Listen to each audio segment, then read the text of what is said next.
Shalom à tous, c'est Maman Aniel de l'Église évangélique des Conquérants, leader de l'Église. Comme d'habitude, on se retrouve tous les mercredis à partir de 13h-14h pour notre temps de partage qui est Parole d'espoir. Vous savez que Parole d'espoir m'a été inspirée pour redonner de la force, pour redonner de l'espoir d'abord aux enfants de Dieu, pour tous ceux-là qui marchent déjà avec Jésus, mais qui se heurtent à beaucoup de difficultés, à beaucoup de confusion et tout. Et aussi pour tous ceux-là même qui ne connaissent pas Jésus. Alléluia. Donc aujourd'hui, nous allons parler des fils révélés. Et nous allons prendre le passage de Romains 8, verset 19.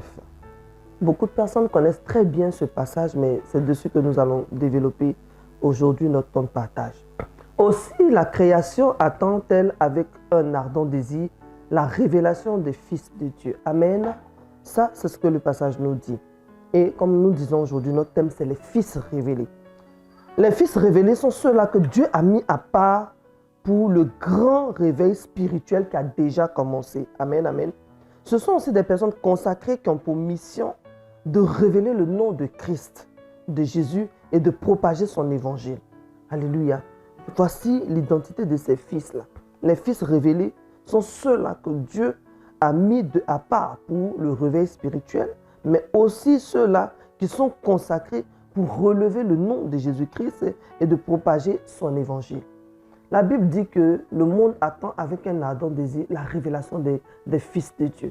Ces fils-là sont bel et bien là. Et qui sont ces fils? Ce sont nous les enfants de Dieu qui portons en nous cette révélation. Et le monde attend de nous beaucoup de choses, puisque la Bible aussi dit que n'est-ce pas que je vous ai dit que vous êtes des dieux et que vous mourrez comme des hommes? À partir du moment où nous sommes des enfants de Dieu, créés à l'image de Dieu, nous avons aussi en nous une partie de notre Dieu, parce que notre Dieu reste suprême. Mais étant fils révélé, étant son enfant, quand tu es le fils de Digue, quand tu es le fils de Séri, tu as dans tes gènes, tu as dans ton sang les gènes de ton père. Alors un enfant de Dieu, né de nouveau, qui a donné dans sa vie, a aussi dans ses gènes, dans son sang, les gènes de Dieu, parce que nous sommes d'office ses enfants. Alléluia. Donc tu es un fils révélé. Et la Bible dit que le monde attend ta révélation.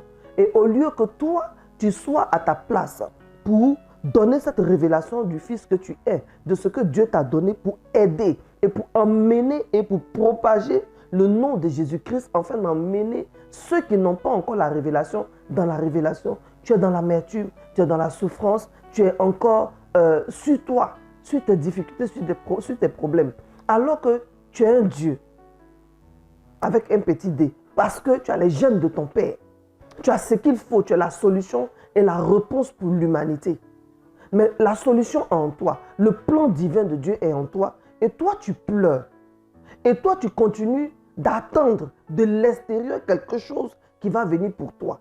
Alors que ce qui doit venir pour toi est déjà en toi. Parce que de base, nous sommes des âmes en Dieu, que Dieu enlève et il nous met dans un corps pour venir sur la terre. C'est un cadeau que le Seigneur nous fait en nous emmenant sur la terre. Et si toi, en tant que fils révélé, qui doit apporter le réveil, qui doit être un instrument de propagande pour l'évangile dans la main du Seigneur, tu restes à terre. Alors que tu as en toi les gènes de Dieu. Il dit, voici, je vous ai donné le pouvoir de marcher sur les démons et les scorpions et rien ne pourra vous nuire. Qu'est-ce que tu fais de ça, fils révélé? Autour de toi, il y a des malades. Autour de toi, il y a la mort. Autour de toi, il y a des personnes qui ne connaissent pas Jésus. Autour de toi, il y a des divorces. Il y a des personnes en souffrance. Et toi, tu pleures avec les mêmes personnes. Pourtant, la solution est déjà en toi. Elle est gravée dans ton cœur. Parce que tu es un enfant conçu dans la lumière et non dans les ténèbres. Donc, tu as la pensée de Dieu.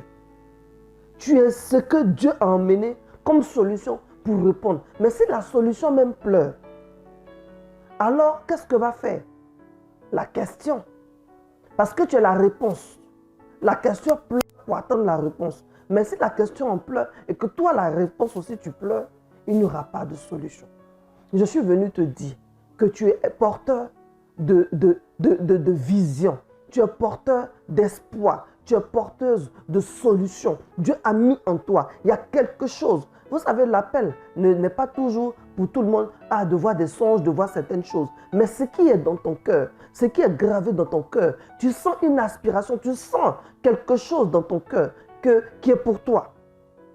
Il y a des gens qui ont fait des formations et ils se sont reconvertis dans quelque chose qui n'a rien à voir avec leur formation. Le monde dit non, c'est la passion. Ce n'est pas la passion. En réalité, c'est ce que Dieu a mis en ces personnes. Quand quelqu'un a fait des études de médecine, mais la personne est une excellente styliste modéliste, c'est ce qu'elle était appelée à faire. Elle a suivi le chemin normal de la vie. Mais le rêve qui est en elle, ce qui était gravé dans son cœur, qu'elle ne se connaissait pas, elle découvre. On les appelle autodidactes. Comment on appelle On les appelle des personnes qui ont appris sur le tas. Non. C'est ce qu'on appelle le don. C'est inné. C'est ce que Dieu a mis dans leur cœur. Et quand elles font, elles réussissent. Là où d'autres ont besoin de se former pour faire, elles-mêmes, elles deviennent formatrices de quelque chose où elles ne se sont pas formées. Et elles arrivent à former des personnes qui arrivent à développer. Amen.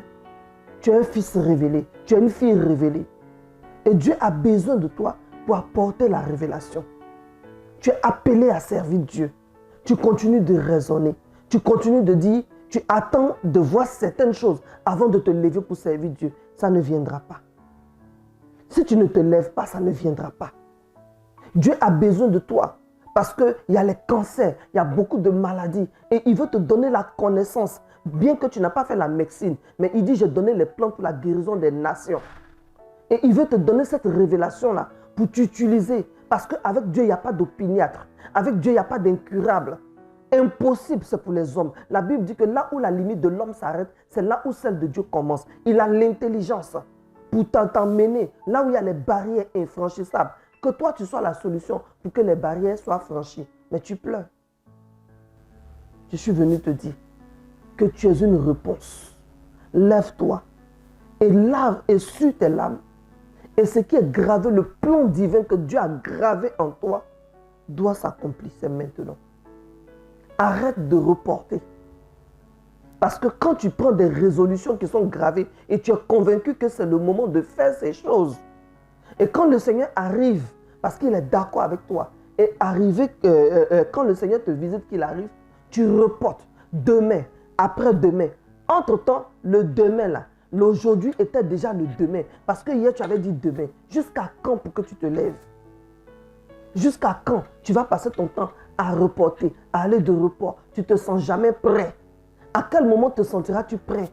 Pourquoi tu mets des conditions à Dieu pour pouvoir faire ce qu'il a gravé dans ton cœur? Ce que tu ressens fortement, qui a été gravé dans ton cœur, c'est le plan divin de ta vie que Dieu a tracé dans ton cœur. Parce qu'il dit, tout ce qui n'est pas conviction est péché. Alors ce dont tu es convaincu, mais tu hésites à cause de la peur. Parce que le diable utilise la peur, utilise beaucoup de choses pour te paralyser, pour ne pas que tu exprimes la révélation que Dieu a mis en toi. Il faut prier pour que ça passe. Parce que tu as une réponse, tu as une solution. C'est ce que j'avais à dire dans cette première partie. Parce que le thème, il est vaste, il est long, il est large, pardon. Et je veux parler vraiment aux enfants de Dieu cet après-midi. Fils révélé, lève-toi. Ton mariage, pas en lambeaux, ça ne va pas. Mais c'est parce que Dieu veut que tu deviennes une consolation pour les autres.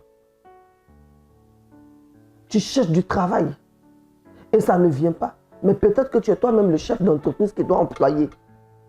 Et c'est gravé dans ton cœur. Mais parce que tu as peur de te lancer, tu préfères aller chercher du travail ailleurs pour être sous la coupole. Mais tout n'est pas sorcellerie. Il se peut que Dieu veut que toi-même, tu sois un chef d'entreprise, fils révélé. Le Seigneur aussi a besoin de toi dans ces temps de la fin pour le réveil. Mais tu trouves que tu n'es pas qualifié. Tu trouves que tu ne peux pas parler devant plusieurs personnes. Tu te mets des paralysies. C'est le diable. Lève-toi. Parce que le monde attend avec un ardent désir la révélation des fils de Dieu. Shalom, je vais te laisser sur cette parole et je te dirai à mercredi prochain. Comme je t'ai dit, tous les vendredis, nous sommes ici de 17h à 20h pour un programme très important et un programme qui a béni beaucoup. Nous avons eu beaucoup de témoignages, qui est le vendredi Elishama Healing Service de guérison, où tout le monde est invité à participer. Si tu as besoin aussi de me rencontrer et de parler avec moi. Nous sommes en réception de délivrance tous les mercredis de midi à 17h. Et le numéro, c'est le 05 64 12 73 30. 05 64 12 73 30. C'était Maman Aniel de l'Église évangélique des Conquérants. Je suis aussi disponible sur les réseaux, sur mon profil personnel au nom de Prophétesse Aniel Facebook.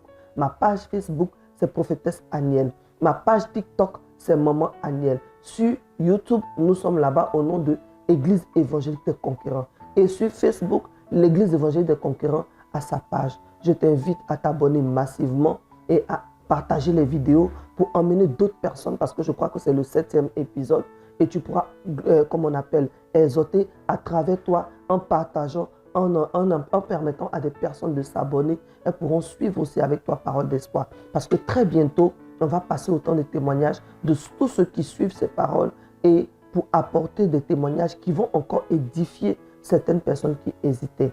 N'oublie pas de t'abonner sur la page YouTube et de prendre la cloche de notification et de t'abonner et de la partager pour pouvoir toujours suivre les vidéos. Shalom, que Dieu te bénisse.